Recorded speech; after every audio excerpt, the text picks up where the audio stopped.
दोस्तों, आज की इस वीडियो में आपको एक अजीब चीज़ दिखा रहा हूँ। सुबह से जो है ना, इस परिंदों ने ऐसे चीख रही थी, ऐसे समझ नहीं आ रहा था कि आखिर ये क्यों इतना इन्होंने ये किया हुआ है, शोर मचाया हुआ है।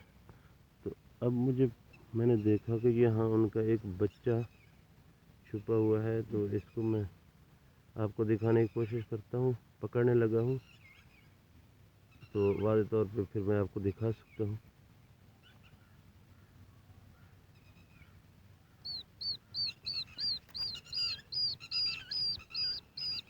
ये है जी बच्चा इनका, जो सुबह से इन्होंने शोर डाला हुआ था।